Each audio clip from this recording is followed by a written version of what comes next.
Hello students. Today we are going to learn chapter 4 of statistics, and that is presentation of data. What is presentation of data? It means exhibition of the data in such a clear, systematic and attractive manner that these are easily understood and analyzed. And there are many forms of presentation of data.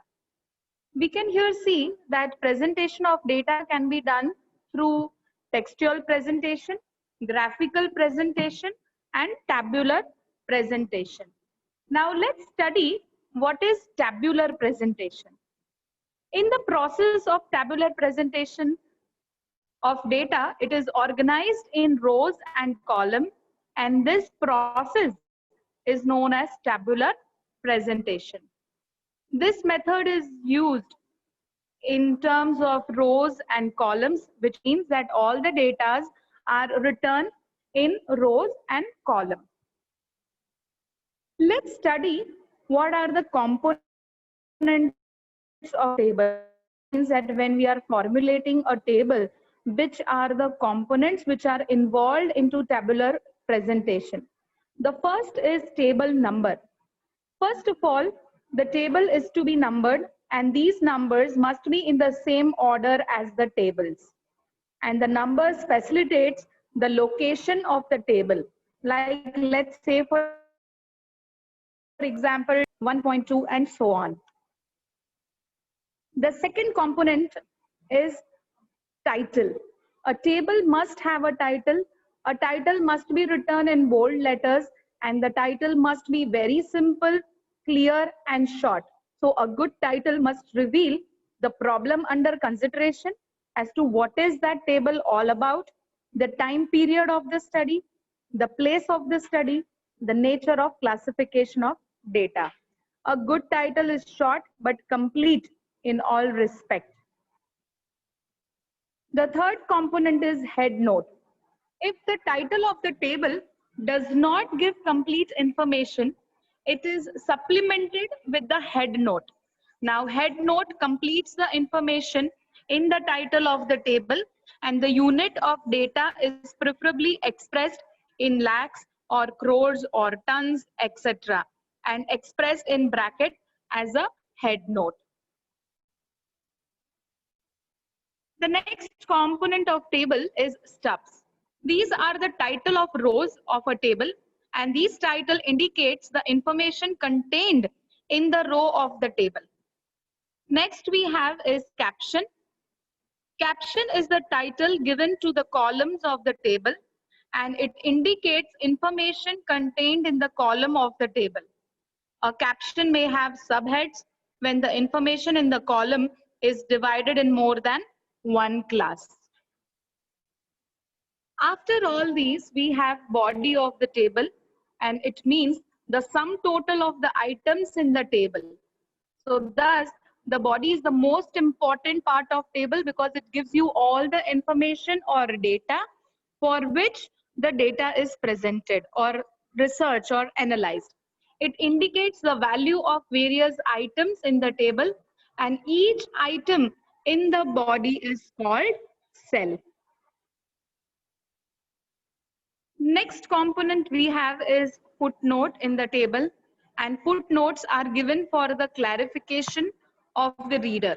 These are generally given with the information in the table that needs to be supplemented.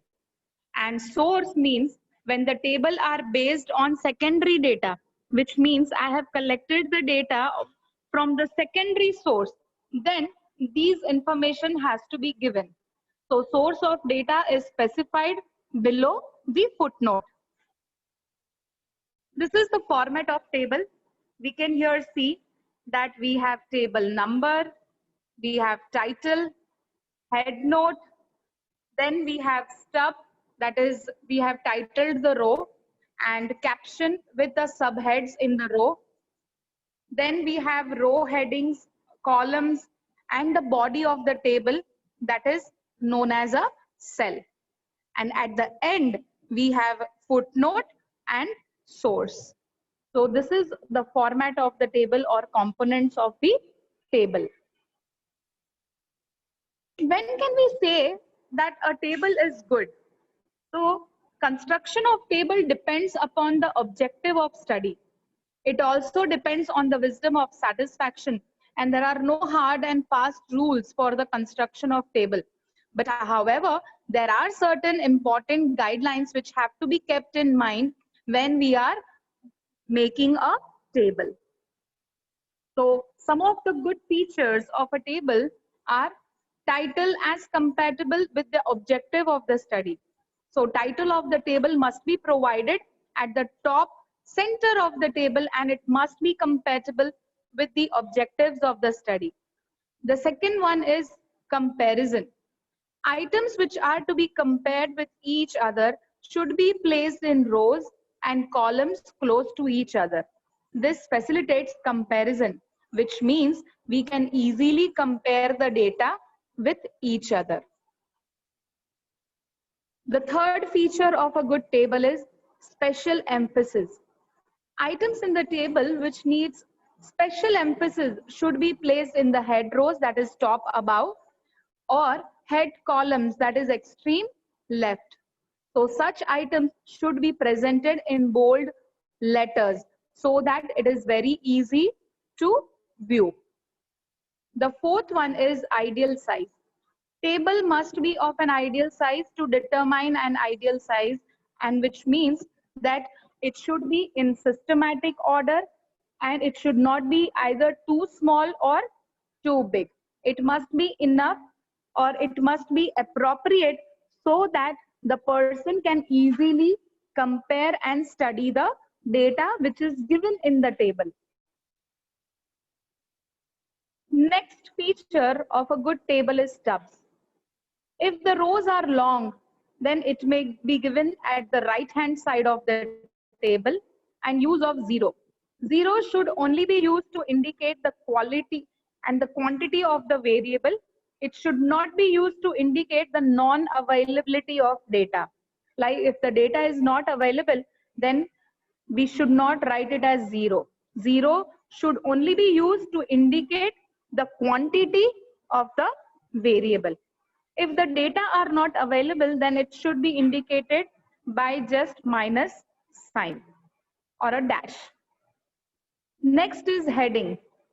Heading should generally be written in the singular form. For example, in the column indicating goods, the word good should be used.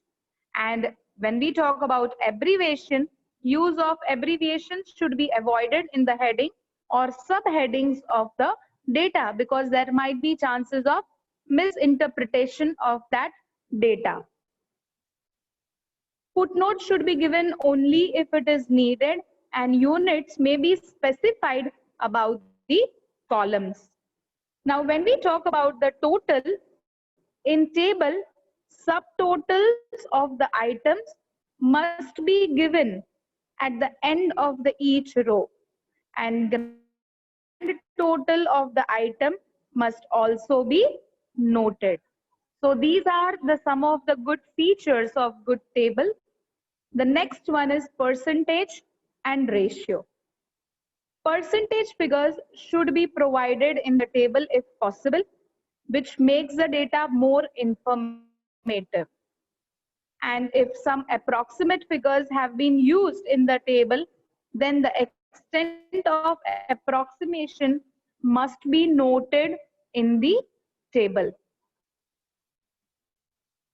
Table, as I said, because it is generally noted to the footnote, and size of the column must be uniform and symmetrical.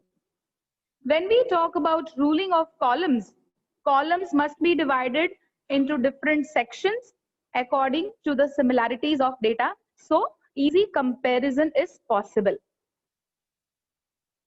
And the last feature of a good table is it should be simple, economical, and attractive. So this was all about tabular presentation of data and features of good table. Thank you.